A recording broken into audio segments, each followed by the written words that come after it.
boots. Welcome to the picnic. You look a little bit too cool to be at a picnic. Because Really? basically, yeah, I think so. Because I said, right, well, it's a picnic, you need a straw. And you kind of thought, nah, I thought, maybe you thought it didn't go with your image. Does straws go with your image? Or? No, straws, I love straws, but I would never think a straw would go with a water. Straw with water? Yeah, well, I mean, it's lemonade. Straw goes with lemonade a bit Could more. be lemonade. The viewers can't tell. It's lemonade. Well, you've just ruined the illusion now, you see. Well, that's what I like to do. I like to show people that it's all pre-rehearsed. Oh, look how delicious this lemonade is. But then you have to, on stage, on bench, you have to go, it's not really lemonade. You have to address that immediately. Yeah. Like you do in your show, because you're a bit of a deconstructor. Yeah, I don't like it to be, the more loose, the better. The more mistakes, or not so many mistakes that they'll hate you, but at least you can laugh at your mistakes. You want it to be relaxed, and people know that they're watching a comedian doing It's a thing. show. It's like this. Yeah. It's like if I can I'll draw similarities between like rock bands, because they go out there and they go, right, this is our next song. It's I don't know, I'll make up a title. It's like Heavy Weighs the Throne, and we'll go, I love this song. So that's what I like to do. Is like, this is just the next joke, next track. Boosh. It's none of this. It's none of that. Like, oh, I was walking down the street yesterday. No, bullshit. You may have walked down the street one time of your life, but this definitely did not happen today. Well, things can be a bit more anecdotal, but I mean, you're not like that, are you? Nah. It's all about the one-liners. It's cracking them out. I wouldn't say I'm a one-liner. I'm somewhere between a one-liner and a short story. I'm inventing a new genre. You're kind of in the middle ground there. I had my shortest joke. I reckon my shortest joke is 2 sentences. 2 sentences. Yeah, Okay. Yeah. Punchline comedy. Someone like who's that? Tim Vine. Tim Vine. Yeah. He's the god. Dude's like 4 words and he's already reached his punchline. Deuces. He's like Usain Bolt of jokes. And punchline. Oh my lord, break the world record. So do you not like the anecdotal stuff at all? No, I don't mind it. No, I like it. Like, it's not something that I would want to do. Like, this comedian called Sarah Bonetto, she's very funny. She does this thing called storytellers. Have you heard of this? Yeah. And you basically have to get up there and tell true stories.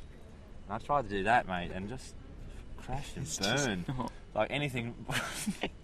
Like, really, I have to make one story funny. That's like, whoa, it was so hard. It just did not fit my genre. It's so hard. Like, I can tell a story, like I'm telling a story now, but maybe I have to tell a story for a stage. It's hard. It's really hard. Yeah. No, it's a definite gift, isn't it? But it's not for you. It's not like self-expression. This is, trying to express what's happened in your life and all about honesty and all about...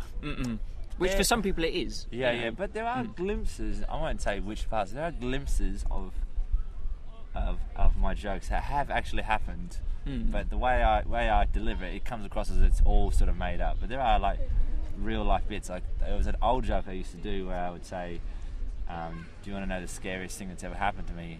One night I went to bed, and the next morning I woke up inside my duvet cover.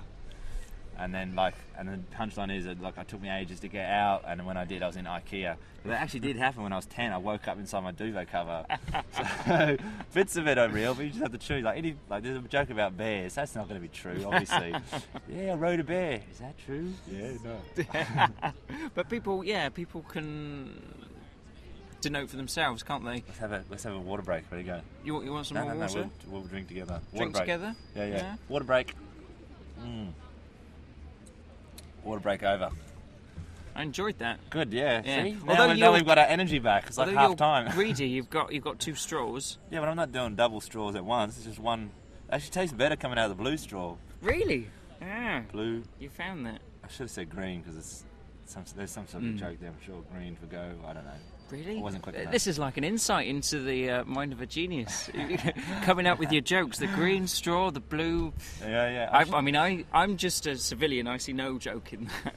Oh, you're not just a civilian. Don't put yourself down. Come on. I'm just a civilian. We're all civilians. Awesome. You know this guy he came to one of my shows, and afterwards he came up. He said, "I'm trying to work out how you come up with your stuff. Like, what's your process?" And I was like, "I don't really know. I just find a process." And he actually came up with it. And at first I was like, you know what we're talking about. But the more you like explained, I was like, oh yeah, shit, yeah. That is my process. And it was like he had discovered my superpower. And I was like joking with him. And I was like, if I'm not funny anymore, like it's your fault.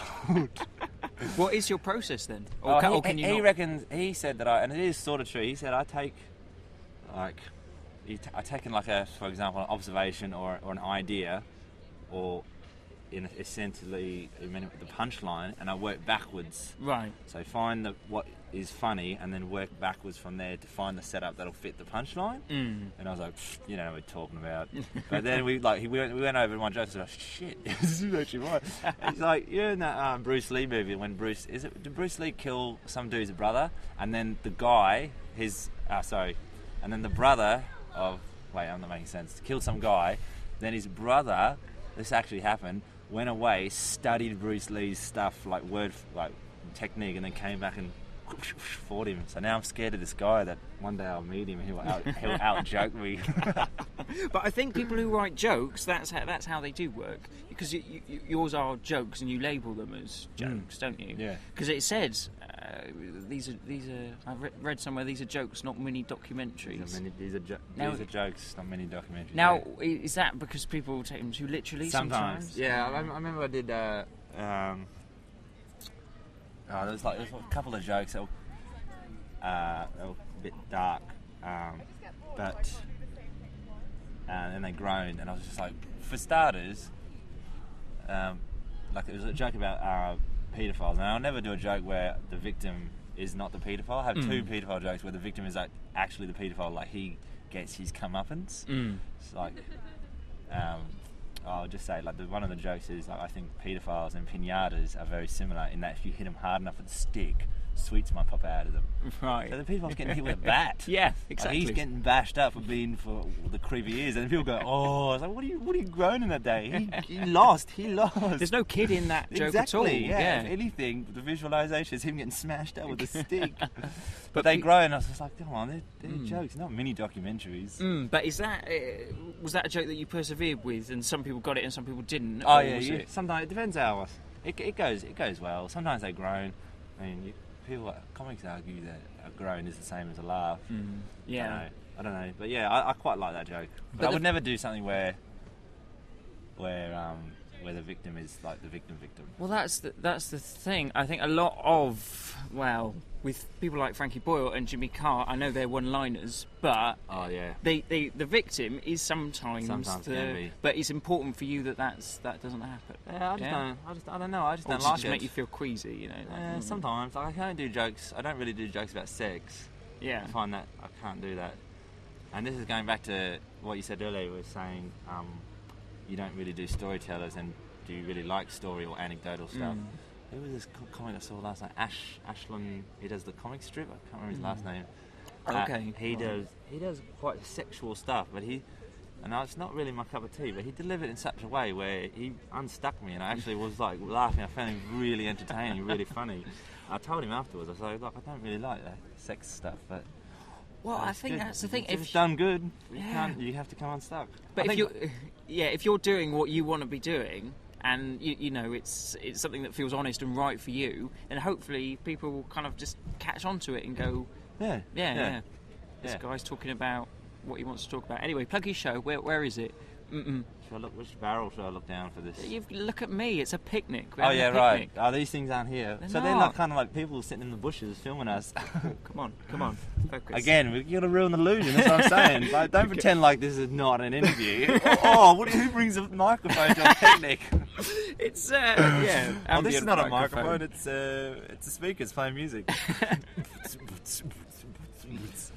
There's loads of cool people here. You can't say they're too cool for a picnic. Yeah, I wouldn't take my shirt off, that's for sure. No. Plug your show, come on. Oh yeah, right. It's 5:30 at the Underbelly, Clover Room, and it's called DEFCON 4. It's good. It's going well. It's going unnervingly well. Well, good. Yeah. Sweet. I'm waiting for the nosedive. The 20th. It'll be like a shortbread just crumbling on impact. Help yourself if you want. No. You sure? You sure? Let's go on a quick water break. Another water break. I'm going to go green straw.